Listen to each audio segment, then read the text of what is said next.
and legitimate critiques with regard to the culture of policing in places like Baltimore, Ferguson, Chicago, and Cleveland.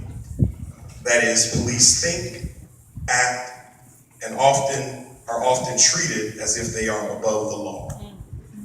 Police officers are rarely held accountable for day-to-day aggressive behavior or mistreatment of community members.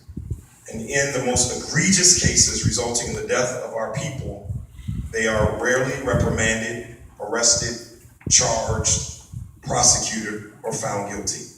As a result, police forces, particularly in Black and brown communities, lack legitimacy, confidence, and trust. How do you propose to improve police accountability and reduce the disproportionate impacts on Black communities? What role should the federal government be playing in oversight of individual police conduct, and how can the Department of Justice be more proactive?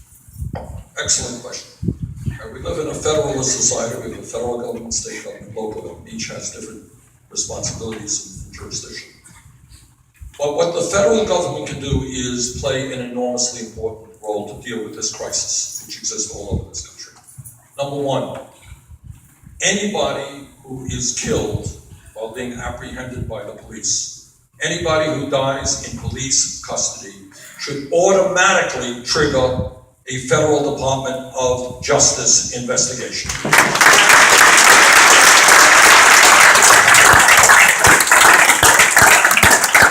Number two, what the federal government should do, and we have not done yet, is create model-type programs to improve police behavior. For example, right now, police officers receive, when they're in training, a lot of time is spent on how you shoot, how you use tasers, how you use force. Relatively little time is spent on how you break up disturbances in a way that does not result in a lethal outcome.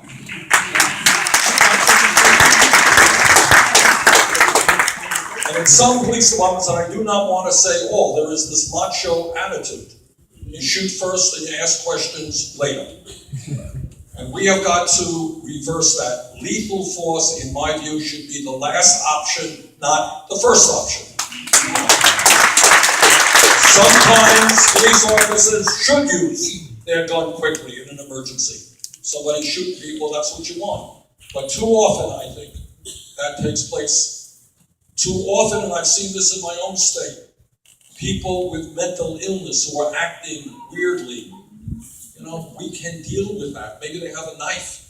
We can deal with that in ways without using lethal force.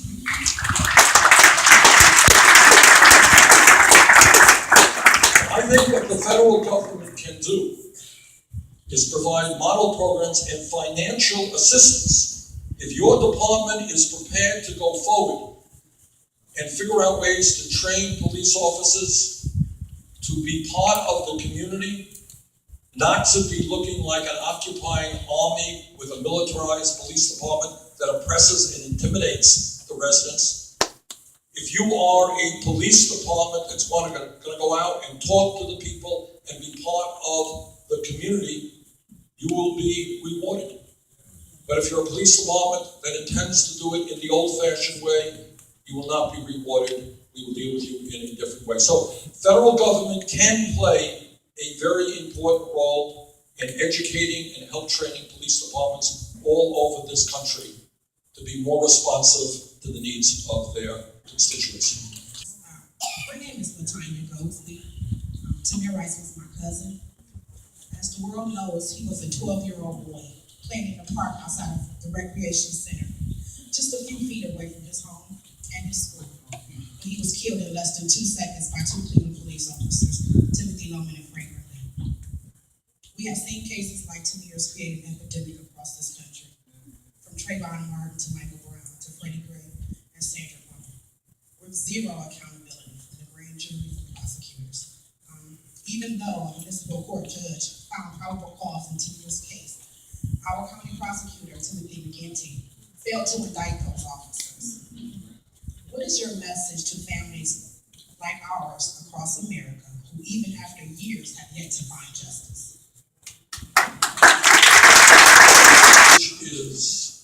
as rapidly as possible in every instance where there is a death in the hands of the police. There will be an immediate federal Department of Justice investigation. So you're going to have an independent investigation outside of the municipality. From 2014 reported that in a word search of the last 50 State of the Union addresses turned up very few mentions of the word poverty or poor since Lyndon Johnson left office. Johnson either used either of those words 40 times in his State of the Unions.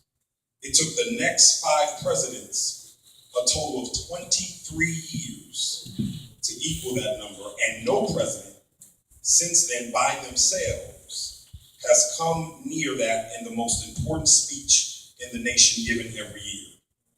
How can we address the problems of poverty if we can't even say the word? Campaign promise. Hold me accountable. I will speak about poverty often and forcefully in my inaugural speech if I am elected president.